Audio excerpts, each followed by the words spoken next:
नमो हरिहन्ताणं नमो सिद्धाणं नमो आयर्याणं नमो वज्रायाणं नमो लोये सर्वसाहुणं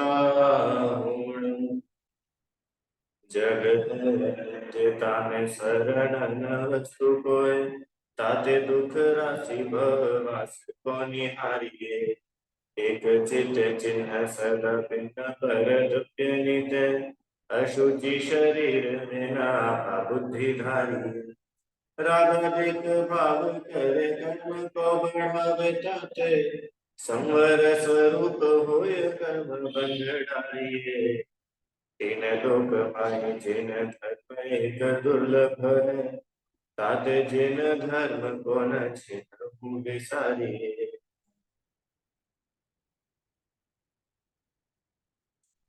बारह भावना का स्वाध्याय हम सभी लोग कर रहे हैं। इसमें हम लोगों ने अभी तक कुल 11 भावनाओं का स्वरूप समझा है।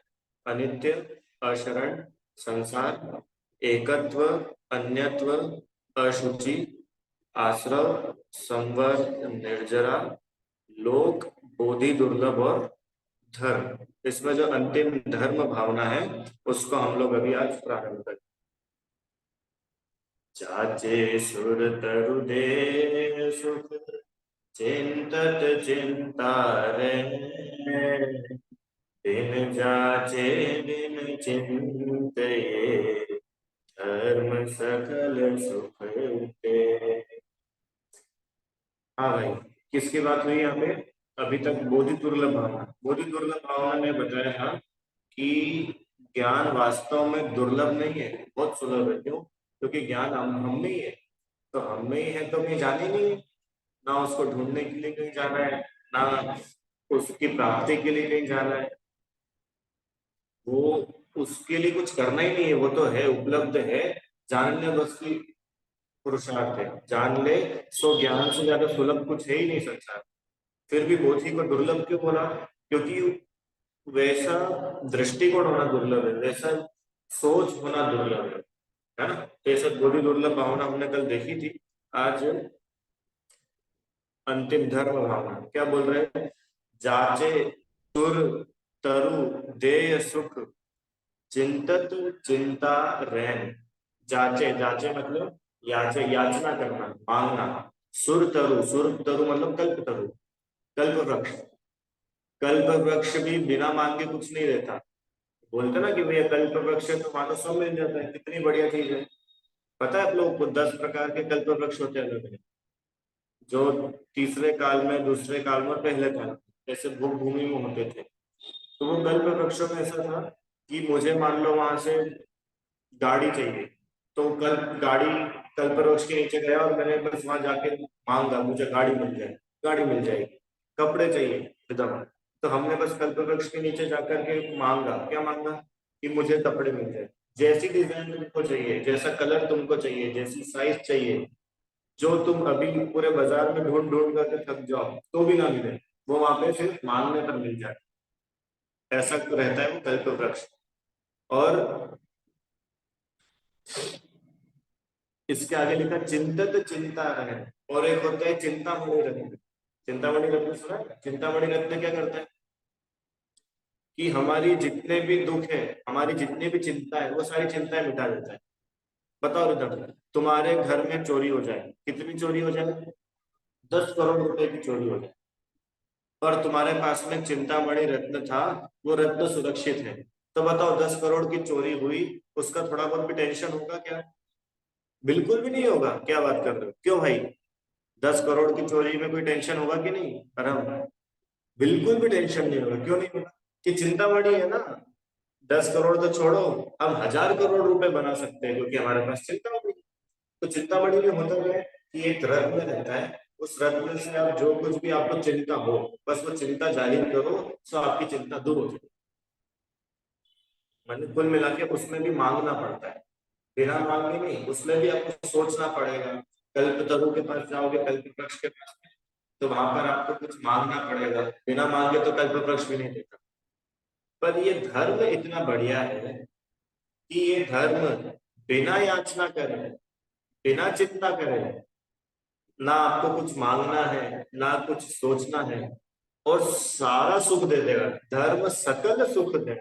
सकल मतलब सारा का सारा सुख, संसार में जो कुछ भी सुख तुम चाहते हो ना, ये धर्म तो इतना गजब का है कि मोक्ष का सुख तो मिलेगा ही, पर मोक्ष के सुख के पहले संसार के भी सुख मिल जाएंगे। समझ पाया? जैसे किसी ने गेहूं की फसल बोई, तो घास फूस तो यूं ही आ जाती है, घास फूस के लिए मेहनत नहीं करनी पड़ती, रुचि आंटी। ऐसे ही जो जिसने मोक्ष सुख प्राप्त कर रहा हो, उसको संसार का सुख तो मिल ही जाता है, उसमें कोई बड़ी बात नहीं। समझ पाए? आप ऐसा सोचते होंगे ना कि भैया हमको स्वस्थ शरीर मिल जाए, अच्छा परिवार मिल जाए, या कुल मिला के संसारिक सुख मतलब पुण्य का हो। अब उसमें सारी चीज लगाना, अच्छा शरीर, अच्छा घर, खूब रुपए पैसे हो, घर में सेवा करने वाले नौकर चाकर हो, हम राजा बन जाए, जितनी भी ये सब पुण्य का होता है। ये पुण्य होता कहाँ से? पुण्य होता है धर्म करने से। जिसके जीवन में धर्म है उसको पुण्य बंधता है आराम, और जिसके जीवन में धर्म भी नहीं है उसको तो पाप बंधता है। अरे समझ में आया कि नहीं आया? तो ये धर्म भावना चल रही है, ये धर्म ऐसा है। अभी कौन सा धर्म, किस धर्म की बात चल रही है? क्यों? कौन सा धर्म? वस्तु का स्वभाव, मूल धर्म जो है। क्या बोलोगे कि सब जैन धर्म? जी नहीं, जैन धर्म की बात नहीं चल रही है। जैन तो कोई धर्म ही नहीं है। आपको पता है जैन नाम का कोई धर्म नहीं है। धर्म किसको बोलते हैं? वस्तु का स्वभाव, है ना? पूजा में आता ना, ये धर्म क्या आता है वो, ये धर्म है अनादि निधन भेद भावना। उसके पहले एक लाइन आती है कि ये धर्म वस्तु का स्वरूप है, किसी संप्रदाय का नाम नहीं है कि भैया ये जैन, ये हिंदू, ये मुस्लिम, ये सिख, ये ईसाई, ये क्रिश्चियन। ऐसा कोई धर्म की बात नहीं चल रही। धर्म मतलब वस्तु का स्वभाव, और जो वस्तु के स्वभाव को समझता है वो जीव सुखी होता ही है, या यूं कहो उसके सारे दुख दूर हो जाते हैं। याद करो बालबोध एक, चत्तारी मंगल, क्या बोला था उसमें? केवली पंडितम धम्मम शरणम भवज्जामि, केवली पंडितो धम्मो लघुत्तमो। याद आया कि नहीं? बोलो भाई।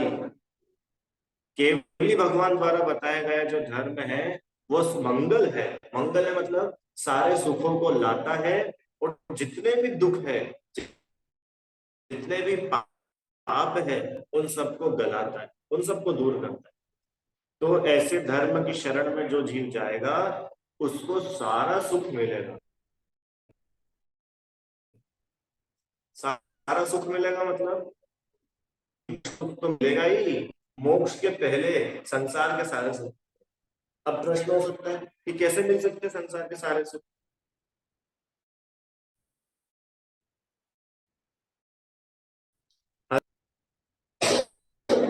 कि वो दृष्टि मिल जाती है कि हमारे पास में कुछ ना भी हो तो भी हम सुख, समता।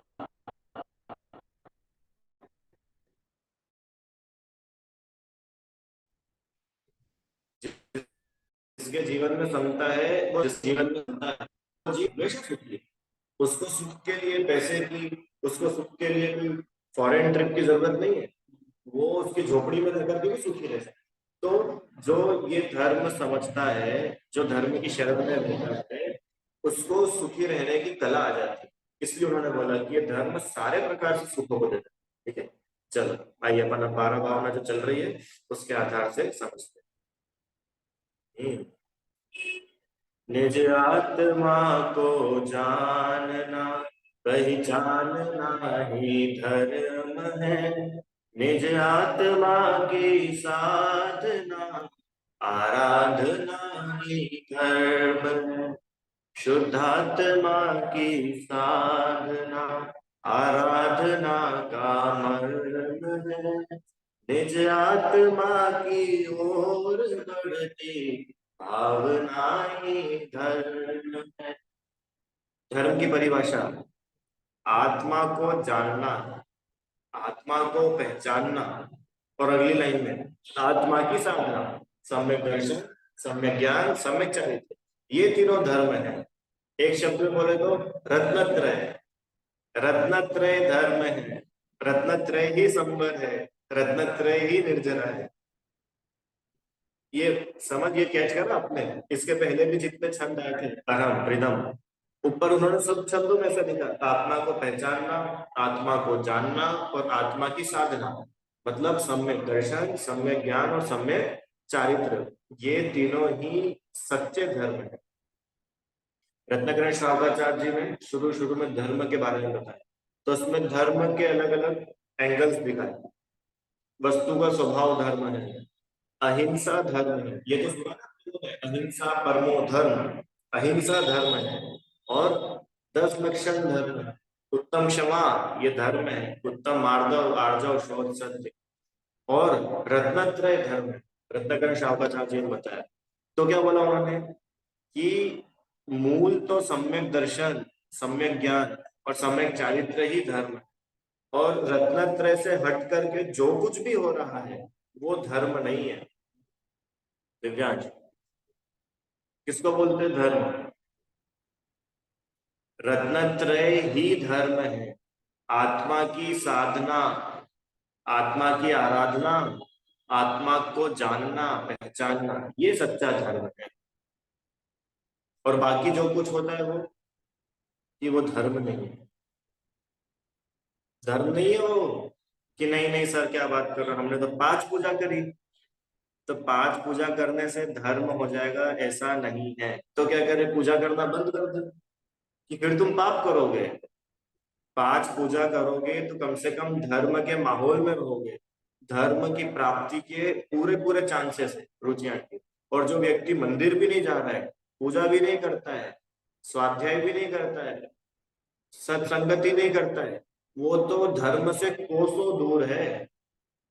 और जो व्यक्ति सत समागम में है, स्वाध्याय करता है, पूजन करता है, अभिषेक करता है, प्रक्षाल करता है, आहार दान देता है, वो सत समागम में है, तो उसको धर्म जल्दी मिलेगा। 4 अनुयोग पढ़े थे, प्रथमानुयोग, चरणानुयोग, ये धर्म के निकट लेकर गए। द्रव्यानुयोग मूल धर्म बताते हैं, और बाकी के 3 अनुयोग मुख्य रूप से चरणानुयोग सहायक होते हैं धर्म की प्राप्ति में। आराम समझ में आ रहा है कि नहीं आ रहा है? तो पर असली धर्म तो शुभ अशुभ भाव से पार, पुण्य पाप से पार, निज आत्म का धर्म है ना? पुण्य, पुण्य में धर्म नहीं है। हाँ, पुण्य में आपको धर्म करने के अवसर मिल सकते हैं, पर पुण्य में धर्म नहीं है। ये बात समझ में आ जाए तो आपके लिए धर्म बहुत सरल हो जाएगा। अभी धर्म कठिन लगता है कि नहीं? धर्म करना कैसा है? बहुत कठिन है। सुबह से उठो, बच्चों को तैयार करो, स्कूल भेजो, टिफिन बनाओ, अपन भोजन बनाओ, घर का काम देखो, कभी कोई सफाई करने वाली बाई नहीं है तो पूरे घर की सफाई भी करो, सारा काम अपन करो। अब धर्म करने के लिए तो टाइम ही नहीं मिला। क्यों नहीं टाइम? धर्म करने के लिए बिल्कुल समय नहीं निकाल पाए। क्यों? क्योंकि हम इतने सारे कामों में उलझे हुए थे कि कैसे धर्म कर पाते। तो चलो अपन लोग नरक में चलते हैं, और नरक में जो नारकी है वो मार खाते खाते धर्म कर रहे हैं, उसको सब पीट रहे हैं और वो पीटता हुआ धर्म कर रहा है। विश्वास होता है आपको? नरक में कैसे धर्म होगा?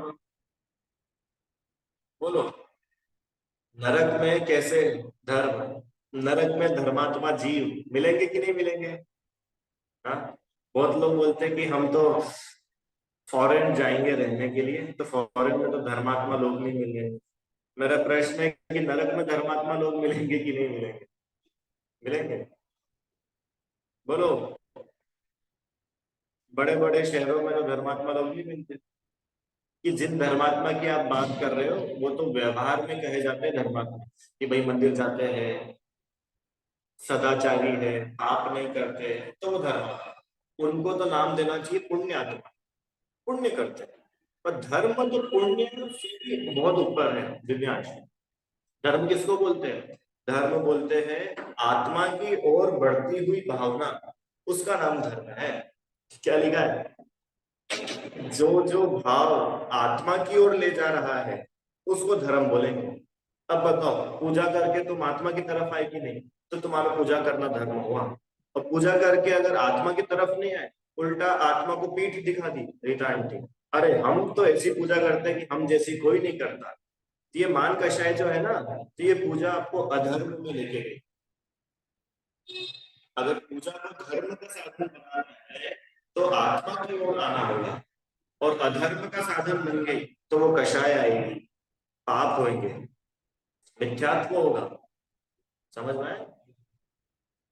जितने भी शुभ भाव है, देखो पूजा अकेले नहीं, हर प्रकार के हो सकते हैं। हम तो भैया कुएं का पानी पीते हैं, तो कुएं का पानी पीने वाले व्यक्ति अगर अभिमान करे, घमंड करे, या दूसरों को तो बिल्कुल कुछ गिने ही नहीं, तो ये मानो उस व्यक्ति का भी धर्म शुरू भी नहीं हुआ, वो बहुत दूर है धर्म से भी। क्यों? क्योंकि धर्म तो आत्मा की ओर जो परिणति ढले, उसका नाम है धर्म। देखो, धर्म किसी क्रिया का नाम नहीं है, समझना। पर हम ये जो धर्म है ना, ये धर्म आत्मा की ओर बढ़ती भाव है। सम्यक दर्शन ज्ञान चारित्र्य, ये आत्मा का परिणाम है। तो धर्म दिखना भी आत्मा में चाहिए, धर्म क्रियाओं में नहीं दिखना चाहिए, क्योंकि क्रियाएं आत्मा के बाहर है। समझ में आया आपको?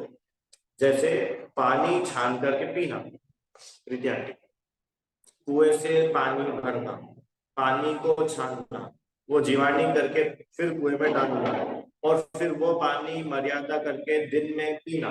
ठीक है, इतना सब कुछ अपन ने किया, तो बोलो धर्म हुआ कि नहीं हुआ?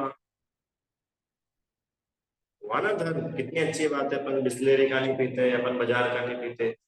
तो वो बोल रहे हैं धर्म आत्मा की परिणति है। ये जो पानी पिया, इसमें आत्मा की क्या परिणति हुई? पानी छाना, जीव बचे, हमने मर्यादा करी और मर्यादित पानी पिया, इसमें आत्मा का कुछ भी काम नहीं हुआ, ये सब काम तो शरीर का हुआ। पानी किसने पिया? आत्मा ने। पानी किसने छाना? आत्मा ने। बोलो, कुएं पे कौन गया? आत्मा। बोलो, ये शरीर आश्रित क्रियाएं हैं। भोजन करना, भोजन नहीं करना, पानी पीना, मर्यादा का पीना, उपवास करना, ये सब शरीर की क्रियाएं हैं। और शरीर की क्रियाओं का धर्म से कोई रिलेशन नहीं है। क्यों? क्योंकि धर्म आत्मा का परिणाम है। रितांटी अंतर समझ में आ रहा है ना? धर्म जो है वो पूरा का पूरा आत्मा से जुड़ा हुआ है। तो उसकी हर एक आत्मा की ओर जुड़ती होनी चाहिए। जैसे हमने पहले एक बात समझी थी ना कि मोक्ष में सुख, मोक्ष मार्ग में भी सुख। अब आप बोलो कि मैं दुख, अभी तो दुख भोगूंगा और भविष्य में जाके सुखी हो जाऊंगा, तो ऐसा नहीं हो सकता। अगर मोक्ष में सुख है तो मोक्ष के मार्ग में भी सुख मिलेगा। दिव्यांश, अगर धर्म आत्मा की परिणति है तो आत्मा में ही मिलेगी, बाहर की क्रियाओं में नहीं मिलेगी। तो अब अगला प्रश्न आता है, तो फिर पानी छाने की नहीं छाने? अब तो इतना बता दो, बोलो पानी छानने की नहीं? कि पानी छानना और नहीं छानने की बात नहीं चल रही। पानी छानने में जो आपके परिणामों में विशुद्धि हुई है, जो जीवों के प्रति दया आई है, आपने अपने को भी आत्मा देखा और उसको भी आत्मा देखा, ये आपका धर्म था। पानी छानने की क्रिया धर्म नहीं थी, ध्यान रखना। पानी तो छान लेगा कोई भी, पर पानी छान करके घमंड करे तो उस व्यक्ति को धर्म नहीं हुआ है। रीता आंटी, होते कि नहीं ऐसे? अरे तुम क्या जानो, हमने तो पिछले 40 साल से कुएं के अलावा दूसरा पानी ही नहीं पिया। हम्म? तो वो 40 साल आपके अभिमान में निकल गए, धर्म नहीं हो पाए। क्यों? क्योंकि आपकी ना परिणति आत्मा की ओर झुकी, ना आपकी परिणति में सम्यक दर्शन ज्ञान चारित्र कुछ दिखा। समझ में आया? ये धर्म इसका नाम है। और अपन अभी तक ठगाए जाते हैं धर्म के नाम पे। कैसे ठगाए जाते हैं? कि धर्मात्मा कहलाना चाहते हो कि यहाँ कहलाना तो चाहते हैं, एक काम करो। क्या काम करें धर्मात्मा कहलाने के लिए? क्या करना पड़ेगा? बहुत सिंपल काम है। गीता आंटी, धर्मात्मा कहलाना है आपको? बोलो, धर्मात्मा कहलाना है, बहुत सरल काम है। क्या करना पड़ेगा सर, आप तो बता दो। कि आप कुछ मत करना, आप तो है ना 1 लाख रुपए का दान देना, तो हम आपको धर्मात्मा घोषित कर देंगे। कि धर्म पैसों में नहीं होता है।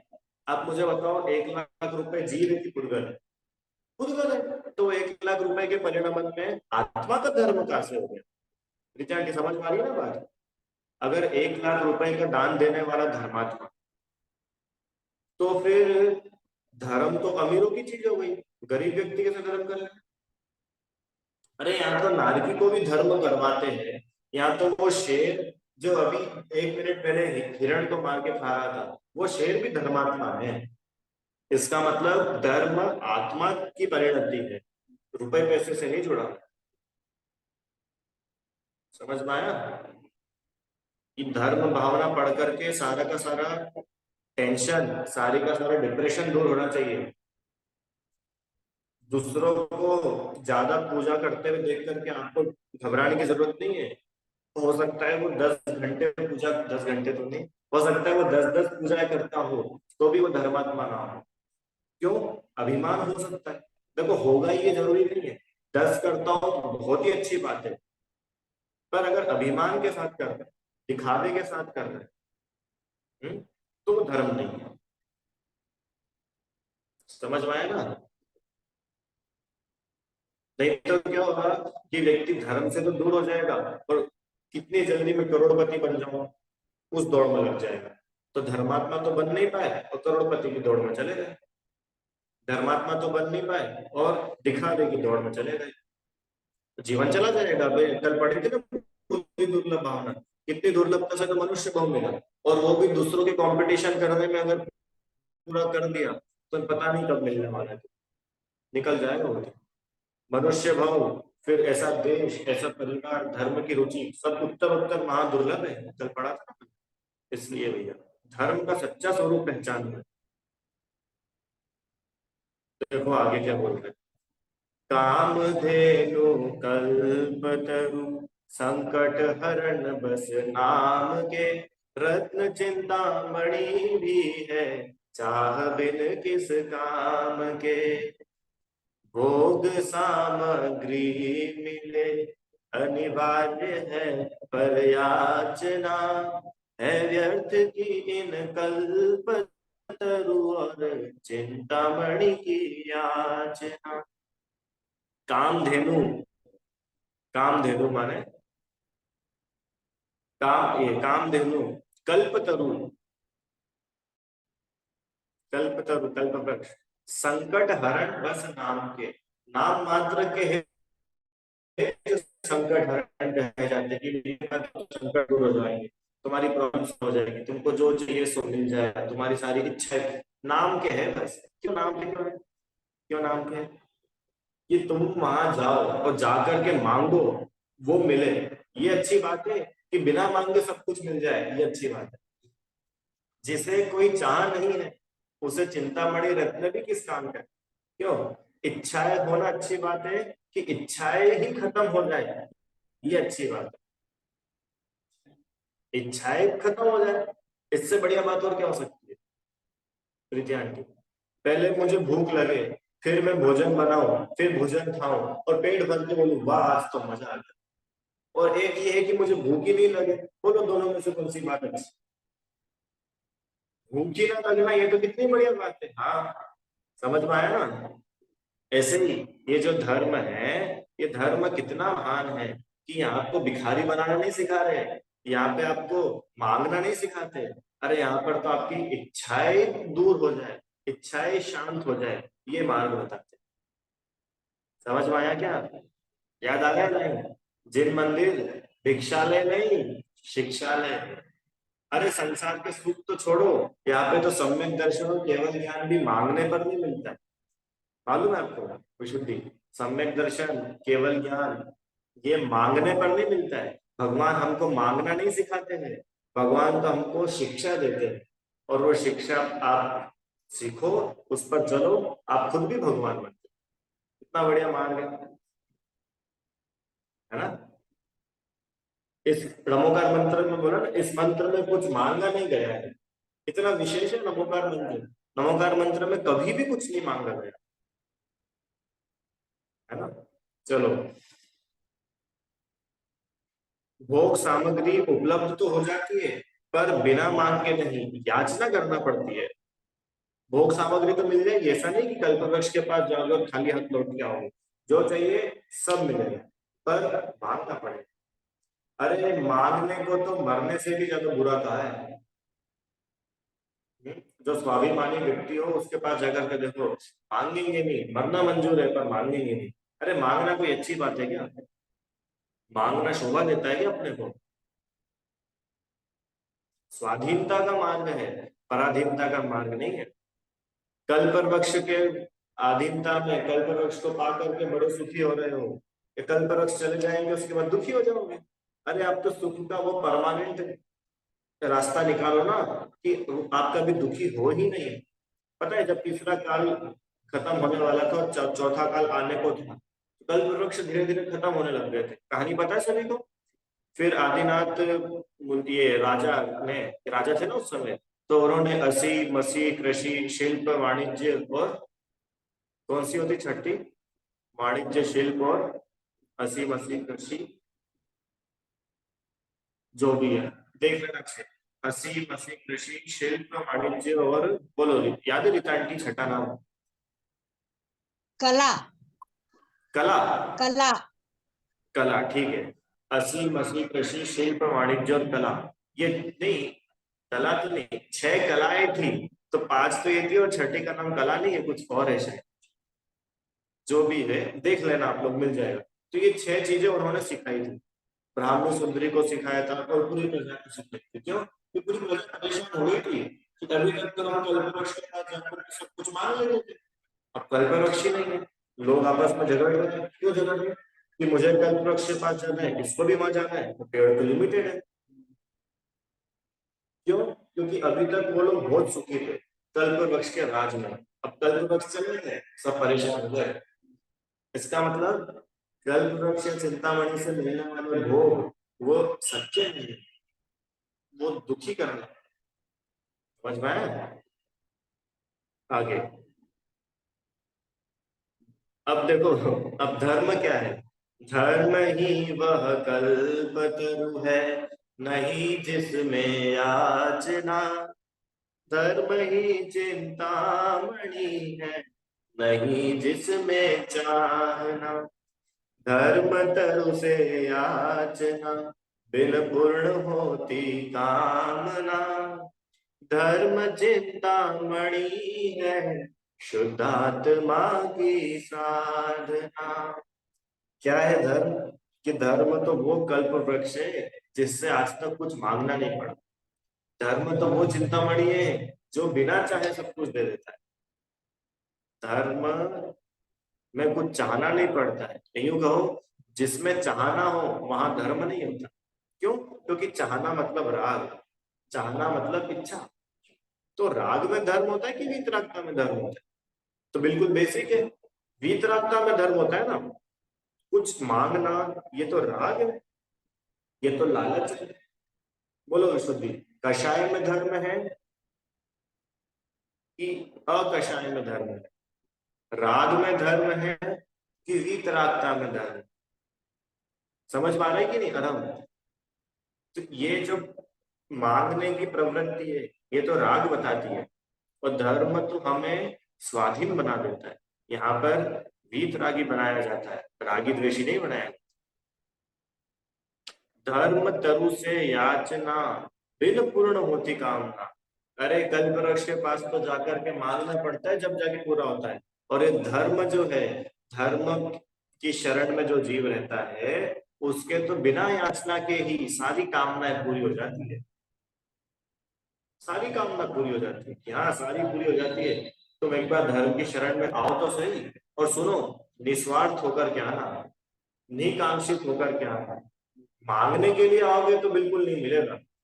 निकांक्षित अंग पढ़ा ना सम्यक दर्शन के 8 में। पहला निशंकित, दूसरा निकांक्षित। धर्म के फल में कभी कुछ मांगना नहीं। अरे मांगने की तो ये बात हो गई कि एक राजा ने ओपन ऑफर रखा। क्या ऑफर रखा ओपन रिदम? कि भैया प्रजा में जिसको जो भी चाहिए मुझसे आकर के ले जाओ, आज मेरा बर्थडे है। कि ठीक है भैया, चलो राजा जी दे रहे बर्थडे का गिफ्ट, अपन चलते हैं। और वो राजा से क्या मांग के आ गया कि राजा जी थोड़ी सी शक्कर दे दो, वो चाय बनानी थी। थोड़ी सी चाय पत्ती दे दो, चाय बनानी थी। अब बोलो, राजा ने तुमको ऑफर दिया और तुम क्या मांग करके आ गए? चाय पत्ती में अपना काम पूरा करके आ गए। ये ऐसा है धर्म के बदले में कुछ मांग। अरे धर्म तो वो है जिसके फल में अनंत काल का सुख मिलने वाला है, मोक्ष। और मांग के क्या है? बस इस जन्म का सुख, ज्यादा से ज्यादा अगले जन्म का सुख। हुआ क्या? 1000-2000 साल का सुख, बस इतना ही तुमको सुख चाहिए था। अरे ये धर्म अनंत काल तक सुख देने वाला था रितांटी। कितने काल? अनंत काल। और कितना सुख? अनंत सुख। और क्या मांग के आगे बोलो? कैसी रही डील? ठगा गए। धर्म के बदले अगर कुछ मांगा है तो ठगा गए। क्यों? क्योंकि ये धर्म के बदले धर्म की तो तुलना ही नहीं की जा सकती है। धर्म अनमोल। धर्म से मिलने वाला हर सुख वो अनमोल, उसका कोई मोल नहीं है। आप उसको किससे तोल सकते हो? अच्छा बताओ। पता है आपको? स्वर्ग में जितने भी देव हैं, जितने भी चक्रवर्ती है, सुनना ध्यान से, जितने भी चक्रवर्ती, जितने भी इंद्र, जितने भी देव, इन सबके सुखों को भी इकट्ठा कर लो ना, सबके सुख इकट्ठे कर लो, विशुद्धि, इन सबके सुख इकट्ठे कर लो, और तीनों काल में आज तक जितने जितने चक्रवर्ती देव इंद्र हुए, होंगे और हो रहे हैं, उन सबके सुखों को तुम इकट्ठा कर लो, जितना सुख तुम्हारे पास में आ जाएगा ना, उससे भी अनंत गुना ज्यादा। कितना गुना ज्यादा? 10 गुना 20 गुना नहीं, डबल नहीं, अनंत गुना ज्यादा।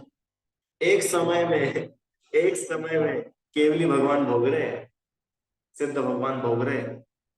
एक समय में तीनों काल का सुख इकट्ठा कर लो। प्रीत्यादि समझ में आ रहा है? कुछ गलत क्या बताया? कि जगत में आपको जो भी सुखी दिख रहे हो ना, जो भी, भले वो सौधर्म इंद्र हो चाहे चक्रवर्ती, जो भी हो, इन सबके सुखों को आप इकट्ठा करके लाओ, और वो सुख मिलकर के भी जितना होगा ना, उससे भी अनंत गुना ज्यादा एक समय में भगवान भोगते हैं। क्या अंदाजा लगाते हो आप भगवान के सुख का? इतना ज्यादा सुख है कि उस सुख को झेलने के लिए अनंत वीर्य की आवश्यकता पड़ जाती है। अनंत वीर्य ना हो तो व्यक्ति झेल ना पाए इतना सुख। समझ में आया आपको? अच्छा, और उस महान सुख के को छोड़ करके संसार का सुख मांग लो, बताओ इससे बड़ी मूर्खता क्या हो सकती है? क्यों? राजा ओपन ऑफर दे रहा हो और राजा से जाकर के चिंदी मांग लिया। चिंदी मालूम है चिंदी क्या होती है? प्रीतम चिंदी देखिए, चिंदी फटा हुआ कपड़ा, थोड़ा सा टुकड़ा। तो उस व्यक्ति को सब क्या बोलेंगे कि इससे बड़ा पागल कोई नहीं देखा अपन ने। क्यों? ये राजा तो पूरा का पूरा कपड़ा। अरे राजा से तू फैक्ट्री मांगता तो राजा तुझे फैक्ट्री भी दे देता, और तू चिंदी मांग के आ गया। ठीक है आंटी? धर्म के बदले में भगवान बना जा सकता है, बदले में नहीं, धर्म को अपना करके भगवान बना जा सकता है। और हम भगवान पना छोड़ करके संसार के सुखों में लग जाते हैं। और जिन सुखों को मांगते हैं ना, ये तो वास्तव में सुख भी नहीं है। क्या मांगते बच्चे? ज्यादा से ज्यादा एग्जाम में पास, साइकिल आ जाए, मोबाइल आ जाए, गेम आ जाए, और क्या मांगेंगे इससे ज्यादा? समझना भैया, धर्म बहुत गंभीर है। बच्चों बच्चों जैसे लेट गो करने वाली चीज नहीं है, बहुत गंभीर है धर्म। और ये मानो बोधि दुर्लभ भावना तो मैंने कल आपको खाली एक दिन में बता दी, इसके बारे में आप थोड़ा विचार करोगे ना तो आपको धर्म की अहमियत समझ में आएगी। ये जो धर्म हमको आसानी से मिलता हुआ दिखता है ना, आसानी से नहीं मिला ये शुद्धि। ये जो धर्म, जिनवाणी, गुरु, भगवान, ये जो हमको मिले ना, देखने सुनने पढ़ने को, आसानी से नहीं मिले, बहुत बड़ी कीमत चुकाने पर मिले। क्या कीमत चुकाई सर? हमने तो कुछ भी पैसे नहीं दिए। अरे पैसे नहीं, महा महा महा महापुण्य चुकाया होगा जब ये मिला। याद आई नहीं? अति पुण्य उदय मम आया, प्रभु तुमरा दर्शन पाया। सब में लगा ना, दर्शन पाया, ये बहुत पुण्य का उदय आया। आया, बहुत पुण्य का उदय कभी आया, बहुत कभी पुण्य मानता होगा वो उदय आज आया, आज भगवान के दर्शन हुए। और रोज रोज दर्शन करते उसमें क्या बात है सर? हम तो बस घर से बाहर निकलते मंदिर दिख जाता है, हमारे लिए कोई बड़ी बात नहीं। क्यों? पुणे वाले लोगों के लिए, बेंगलोर वाले लोगों के लिए बड़ी बात होगी। उनको दर्शन करने दूर जाना, 20 किलोमीटर 40 किलोमीटर। क्यों रीता आंटी? अपने इंदौर में तो मंदिर इतने सारे, हर कॉलोनी में मंदिर है। अरे मैं बोल रहा हूँ कि भगवान का नाम भी अगर ख्याल में आ गया ना, तो बहुत पुण्य का होता है अपना। बुरी दुर्लभ भावना में पढ़ करके देखना, जगत में कैसे कैसे और कहाँ कहाँ पे झील है, पता चलेगा अपने को। अपन कितने अच्छे, है ना। आगे, शुद्धात्मा की साधना अध्यात्मा का अध्यात्म का आधार है। शुद्धात्मा की भावना ही भावना का सार है। वैराग्य जननी भावना का एक ही आधार है। ध्रुव धाम की आराधना आराधना का सार है। आराधना का सार। लो भाई, 12 भावना कहाँ पर आकर के पूरी हुई? आत्मा की साधना, यही अध्यात्म का आधार है। आध्यात्मिक जीवन का आधार शुद्धात्मा की साधना ही है। शुद्धात्मा माइनस कर दो, अध्यात्म जीरो हो जाए। शुद्धात्मा, शुद्धात्मा मतलब भगवान नहीं, शुद्धात्मा मतलब मैं। मोक्ष मार्ग माइनस मैं इज इक्वल्स टू जीरो। शुद्धात्मा की भावना, ये 12 भावना का सार। समझ में आया? 12 भावना का सार अंतिम छंद में लिखा उन्होंने। आत्मा की आराधना, आत्मा की साधना और आत्मा को जानना पहचानना, यह 12 भावना का सार है रिटार्टी। अब कभी भी 12 भावना पढ़ो ना, इस लक्ष्य से पढ़ो। अभी 12 भावना कब पढ़ी जाती है? बड़े लोगों को पता होगा। 12 भावना कब पढ़ते हैं? कि जब कोई मर जाता है ना। जब घर में सब रोते रहते हैं तो इमोशनल माहौल को और इमोशनल बनाया जाता है, रो रो करके 12 भावना। क्यों? जग में न हमारा कोई, बहुत सही बात है भैया, कोई भी किसी का नहीं है, देखो वो चले गए। अरे ये इमोशनल होने की बात नहीं है, आनंदित होने की बात है, खुश होने की बात है। 12 भावना दुखी होने के लिए नहीं है। देखो लिखा है वैराग्य की जननी है, दुख की जननी नहीं है। बोलो, 12 भावना दुख को पैदा करने वाली नहीं है, वैराग्य को पैदा करने। वैराग्य और दुख में अंतर है। सुनो, पता है वैराग्य और दुख में क्या अंतर है? वैराग्य वीतराग परिणति है और दुख द्वेष है। दुख में कषाय है, वैराग्य में कषाय नहीं। वैराग्य को पैदा करने वाली है भावना। अब कभी भी 12 भावना पढ़ो, आंखों से आंसू मत टपकाना, दुखी होकर के मत पढ़ना, प्रसन्न होकर। अरे जगत भले अनित्य हो, मैं आत्मा तो नित्य हूँ। जगत भले अशरण हो, पंच परमेश्वर आत्मा तो शरण है। ऐसी भावना के साथ में पढ़ना, आपको आनंद आए, सच्चा फल मिलेगा 12 भावना पढ़। समझ में आया ना? इसलिए अपनी आत्मा की ही एक लक्ष्य को लेकर के 12 भावना का स्वाध्याय मनन चिंतन, ये वैराग्य को प्राप्त कराता है और यही उत्तरोत्तर मोक्ष मार्ग में आगे बढ़ा करके हमें मोक्ष सुख की प्राप्ति कराता है। तो हम सभी 12 भावनाओं के इस स्वरूप को पहचान करके इसका सच्चा स्वरूप समझे, है ना, और अपने जीवन में उतारे। बहुत प्रैक्टिकल इम्प्लीकेशन भी अपन ने देखे इसके पिछली भावनाओं में, तो इनको पढ़